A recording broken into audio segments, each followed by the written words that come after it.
panguva ine vanhu vonzi musanyengerwa nevanhu vari mu the ruling party ZANU-PF vari kusapota kuti ED 2030.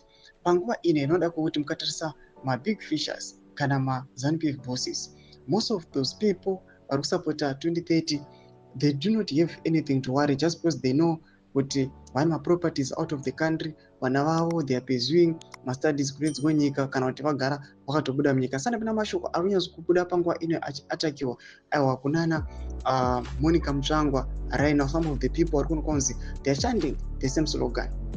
Panapa zvinzi vanhu vari kufurirwa anga affiliates kana anga youth league vanozoziva kuti you are facing challenges munyika yeZimbabwe but you are endorsing 2030.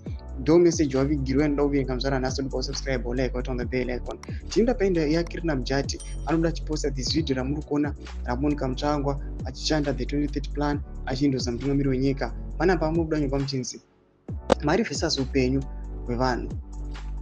Nangwe ED akati anoda ED 2060. Ana Monica vavo vana vari Zambia, mumwe China, mumwe America. Saka vanongoti nekuti nhaka dzevana vavo vakatogadzirira. Nezuro uno Monica aiti pasi nevanoshandisa mari kutenga zvigaro. Nezuro hameno zvavaiona zvevision iri kuitwa ipiko inga kuEpworth naTungwarara vakati maboreholes. Asi bvunzai vanhu vekuEpworth. Discovery ambulance ikati yapinza vana mabasa asi hapana akatanga. Saka muri kutiko naye aMonica mukanya chiwenga dai Mwari vakuwanirai nyasha dzidenga nekuti makakomberedzwa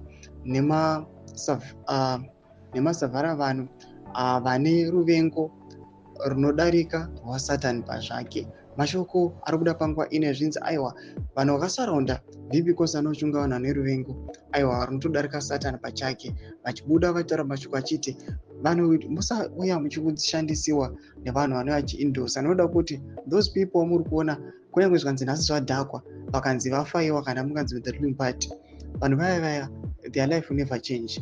Vanobuda kuenda kune dzimwe nyika vanoziva kuti vane pekutangira, they've secured everything. Vana vavo vagara vakatovaisa mapositions ekuti vanotombodzidza maybe presidential or something else. Mashoko anonyatso kuda panguva ine ari kuonekwa kunzi people panguva ine musanyengerwa, musashandisiwa. Pinda kune section yedu dzamafunguro enyu kuti kunipa muzoro wechitiko ichi. So subscribe, like, chita on the bell icon.